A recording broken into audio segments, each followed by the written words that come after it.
This episode is brought to you by Philips Sonicare.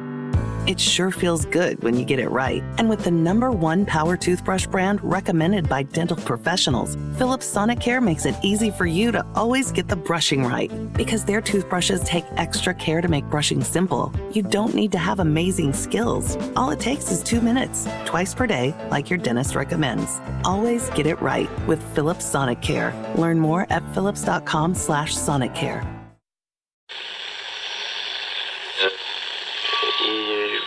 Empire.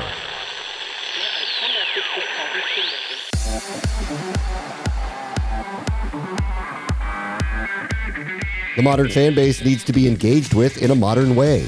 I think opportunities that not many clubs have leveraged yet is the cashback opportunity for their fans. If their fans are already spending a lot of money, I think if you bring this functionality to the channel of communication of your app, you can do a lot more. That's Samir, Ceric, COO of Blocksport, whose company is leveraging the foundations of Web3, NFTs, and blockchain to provide a roadmap maintaining a new generation of fans. This is the Future Sport Podcast.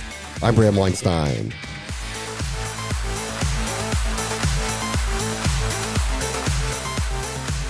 Samir has a background working with an international soccer club.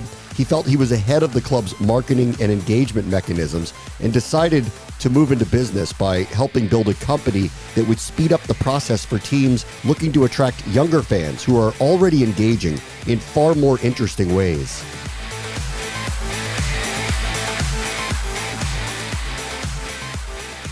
Our guest this week is Samir Ceric. He is the Chief Operating Officer of Blocksport, which is a Swiss-based sports tech provider with a focus on video games, esports, and sports, where they're providing teams, streamers, influencers, federations, leagues, all sorts of levels with their own branded and fully managed fan engagement mobile app platform. Hey, Samir, how are you? Very well, Bram. Thank you for inviting me, and great to be on your show. Okay, that is a lot there. Why don't you kind of break down, what does Blocksport do?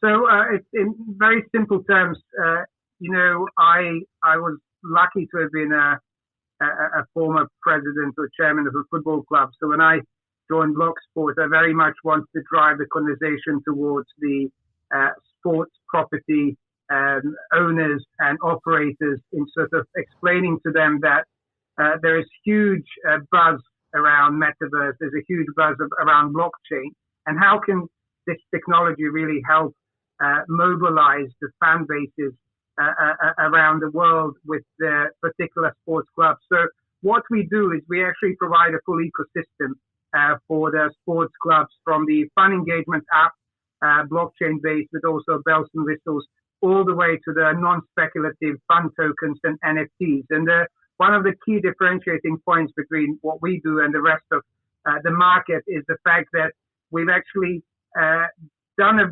U-turn with our tokens. We have a great belief that the clubs around the world shouldn't list their tokens immediately, because there's a huge risk of those volatilities, especially in the current marketplace. And all of our fan tokens are utility-based, benefits-based, and that's basically something that made a huge sort of impact when it comes down to the latest signings of our partners. Okay, let me talk about the tokens then for a moment.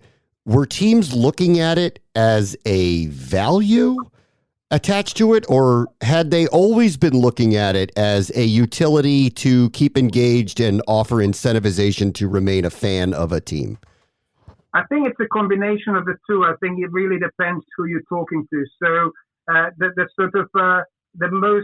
the easiest way to sort of describe the tokens and the token holder positioning is off the back of the digital membership.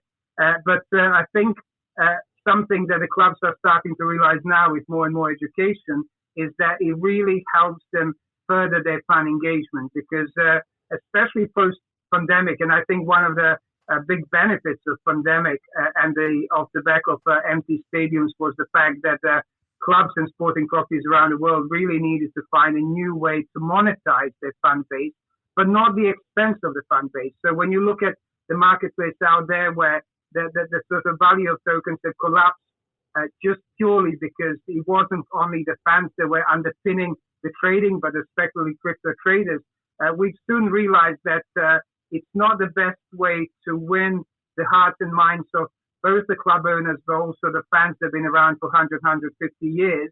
And you have to, as a club owner or club management, offer much more to your fans. So various utilities, various benefits, money can't buy experiences are sort of forming the part of what we have to offer. That's really interesting. I mean, because, rewards points have happened for a long, whatever you want to call them, have been around for a very long time. Like I'm a Marriott Rewards member. I can't buy anything with it that's not directly through Marriott, though, so they determine what the value is. Were sports teams looking at this differently? Like there would be a different level of value of the tokens or coins that they were going to issue to their fans? Yes, absolutely. I think obviously because the blockchain and tokenomics, and it's still its infancy in the sports industry, I think ultimately the clubs ought to look at this as their own digital currency. Initially, by offering tokens with various benefits, would allow some of the club's sort of fans to acquire jerseys and sort of be part of the fan shop experience. Others might be able to also acquire other type of digital experiences which would underpin some of the NFTs. But ultimately, the way we see this is that every club will end up having their own digital currency. And off the back of that and everything that's happening in the affiliate space. And affiliate space is a very interesting space because, as you just mentioned, the loyalty schemes in particular have been around for a long time. But one of the biggest, I think, opportunities that not many clubs have leveraged yet is the cashback opportunity for their fans. If their fans are already spending a lot of money, I think if you bring this functionality through the channel of communication of your app, you can do a lot more and leverage that. How would you see that working? Cashback. So ultimately, it's going to be off the back of the loyalty schemes. We are actually looking to implement some of the loyalty schemes at the moment. We're not there yet, but as somebody who sits on the board of various investment companies, as well as obviously as the CEO of Blocksport, scaling the operations globally, I'm in constant conversations with those who have been in the space of the loyalty and the cashback for a long time in the banking and the financial institution. But sadly, the clubs, the biggest brands around the world with hundreds of millions of fans, haven't yet figured out how that could benefit them, how it could benefit their fans. Because I think whoever solves that issue and brings the opportunity to the clubs and to their fans who are already spending money on insurance policies, they're spending money on cars, they're spending money on restaurants, if they bring that into their channel of distribution, one, their fans will benefit because they want to basically spend less. And number two, obviously, the clubs and sporting properties will benefit off the back of these loyalty schemes integrated within their blockchain Web3 apps. Okay. Let me go back on your experience having worked directly with a club, and now you're working with clubs now. Are they staffed and prepared to enter this new world of Web3? The short answer is no. And I'm talking from experience of my own former club, where I insisted and brought this agenda to the equation. I mean, whilst I was there in my tenure, there was lots of rejection of idea, lots of opposition to what I wanted to do and why I wanted to do it. But recently seen them taking the general sponsorship deal with a crypto company. They've released the first NFT tickets at their stadium in quite so recently. They've adopted my vision for the club to digitalize and tokenize their offering. When I talk to the clubs in the UK, the sort of Premiership level, Championship level, or any of the top five even leagues in Europe, I realize that their marketing departments are still lagging behind when it comes down to knowledge and experience. And in other instances, on the other extreme, some are starting to set up metaverse divisions.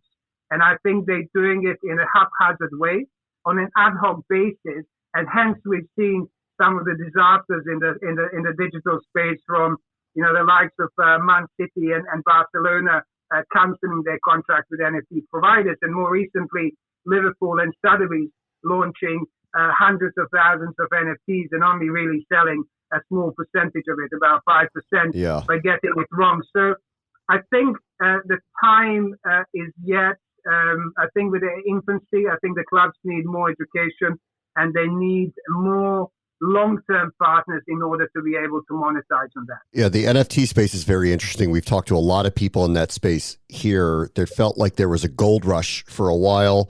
A lot of people were treating a lot of these things almost like precious art. That market has hit a bubble for sure. How should sports teams think about NFTs as they move forward? Well, very, very good point, Bram. I remember talking to those in the art industry about NFTs that were really born in 2014, and really in the last 4 or 5 years they've actually picked up the stickiness in the marketplace. And you have the consumer companies, the likes of Nike and Adidas and some major fashion brands that have gone into the space. And now we have sports companies and sports entities going into it, again, pretty blinded in relation to the kind of knowledge base and how to tackle it. In my view, the NFT market is fickle. It cannot be predicted, just like the art market cannot be predicted. I mean, I often come across people who tell me that they nearly bought a particular piece of art many years ago, which has now gone up in price at Sotheby's and Christie's, and it's fetching millions. But that almost is a similar thing to what the clubs are trying to do now. I think NFTs, in my view, have got a longevity over a long period of time. There is no sort of ability to predict its overnight success. Ideally, you want to pin it to some sort of physical experience or physical goods. So we're about to release the NFTs of the Partizan Belgrade Basketball Club, which is one of the top EuroLeague clubs in Europe. And they've released the collection of their 1992 trophy of EuroLeague. And now they're going to release also their latest jerseys, which they're going to use in their first match this Saturday in Germany. However, the NFTs of this particular type will be underpinned by the physical jersey. They'll be actually endorsed with signatures of the team players. So we are encouraging sporting clubs to really think long and hard about the NFT strategy, to try and give it more than just a digital IP, and try to sort of attach something that's physical so the fans actually get more value for money at this point in time. I think eventually we're going to see NFTs in the sports industry similar way to the limited edition prints or one-off pieces of art in the art market. The General Insurance is partnering with Black Entrepreneurs Day, an annual event curated by businessman and investor Damon John to celebrate Black business. The event will feature conversations with game-changing entrepreneurs, special musical guests, and an NAACP grant sponsored by the General Insurance awarded to an up-and-coming Black entrepreneur. Black Entrepreneurs Day will stream live from the world-famous Apollo Theater in New York on October 27th at 7 p.m. Eastern Time. See blackentrepreneursday.com for more. How would you like to be able to remember names after you hear them once? Or focus on a task without looking up until it's done? Whenever you want support for memory and mental sharpness, Alpha Brain can help. With more than 1 million bottles sold to date, Onnit's nootropic supplement is the leader in its category. Alpha Brain's blend of amino acids and plant compounds promotes cognitive functions, including memory, mental speed, and focus, and supports flow state, that feeling of being in the zone. Buy yours at Walmart today. All of these things that we're talking about in this space, our listeners know about. They are still, in my opinion, somewhat niche things.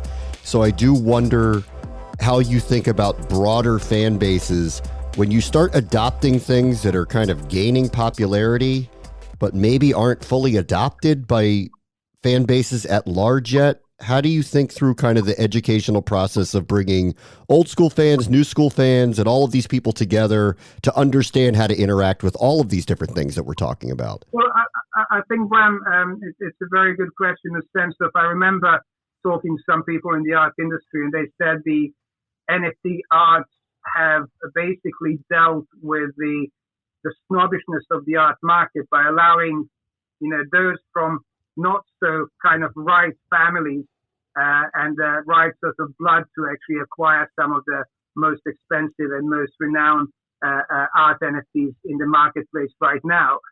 It's basically off the back of education and the fact that the actual clubs that play in particular sport ought to look beyond their own fan base, because some of them have got huge fan base, some of them have got really average size or small size fan base. But if they look at these digital assets in slightly more creative way, other than just digital cards or the moving images, and they apply some sort of collaborative approaches with artists, and we are seeing now more and more collaborations between art and sport, as we've historically seen between art and fashion. If you look at the fashion houses, there have been massively artists over the years, from Picasso's to Dali's to more recently the likes of Koons and Hearst and all the big guys. I think that I feel the sports industry can learn a lot from the world of art and fashion. It's not something that is natural to them, because what the sports clubs are used to is selling their sponsorship packages and moving their players around the world, and obviously selling stadiums in order to make a living. Now they're entering this new world of digital era, a metaverse that everyone's talking about, the way in which they can acquire real estate and launch their stadiums and arenas around the world, and they are very, very confused. And I think it's our responsibility as a blockchain and technology partner and provider and platform to educate the sports industry in the best possible way, but they want to do it themselves. We cannot. It's a two-way street. I often say it takes two to tango, and they need to come on board and understand that this is something that ultimately will win them some serious revenue. I will ask, though, this is broad, and I do wonder what you think, because I agree with you that a lot of these things can be carried through the lens of art and fashion, but art and fashion can often be carried by changes in culture. How do sports modernize when their brand is set in a certain way, even if culture is kind of shifting around them? Well, I mean, I think that the brands, sports brands, have got to go in sort of in line with the times, and they need to follow what's happening in terms of the trend setting and trend following. The culture around the world and the cultural identity is changing all the time. And the younger and younger generation is starting to consume the content of these major sports brands, not necessarily by coming to their stadiums, but by consuming their content off the back of the avatars, off the back of the digital, off the back of the, NFTs and everything that's out there that in 5 or 10 years' time will be the sort of norm, in my view. At the moment, it's still very innovative. It's still very pioneering. There are also trial and errors. There's also anti sort of campaigns and sort of lots of rumor that there's major sports tech companies out there to really kind of rip off the sports brands and sort of leverage their fan bases. And I'm sure there's some of that happening around there. But the sports entities, and I often mention, are not your traditional corporate environment. They're more like social enterprises, purely because they've got the fans around for decades, if not centuries. And it's an important aspect that we as a responsible sports tech company has got to understand how the sports operate in general, but also they need to move with time. And unless they do that, they will really struggle to attract the right kind of sponsorship and right kind of revenues that they potentially entitled to. Okay, let me talk to you about thinking through working with teams and or leagues. When Blocksport works with, just for example, say Manchester United or a La Liga team like Real Madrid, they both play soccer. They both play soccer at an extraordinarily high level. but I'm going to guess that their fan bases are culturally very different. There's going to be a lot of differences in how they interact with their teams, even if they all have this same commonality of they love soccer. How do you work to kind of differentiate the type of platforms you build for one team or one league from another to, as we're talking here, kind of broaden the view of what, being a fan may be for specific brands that may be different than others? So I come back to the elements of the fact that every sports brand is unique in itself and has very little competition with the rest of the market and other sports brands within their own market or even internationally, purely because the loyalty of those fans stems for generations and often decades, if not centuries. So the sports brand has got to understand how to engage with their own audience. It cannot be the job of a blockchain technology partner like ours. We are bringing technology. We are bringing the platforms, we're bringing the know-how, we're doing the knowledge transfer, but we're not in business to tell them how to engage with their audience purely because it's not really our job and we will never be able to do as a good job as they will. We give them the tools, the toolkit to be able to improve their fan engagement, which is very, very important thing, and also monetize it in the way that doesn't actually compromise their reputation, their integrity. So in actual fact, you mentioned Man U and Real Madrid. Both of them run in their own lane, and both of them have got both national and international audience. Yeah. It's their job when they're launching their brand in China, when they're launching their brand in the United States, to really change the communication sort of language towards these fan groups, although they're all Man U and Real Madrid supporters. All right, last thing.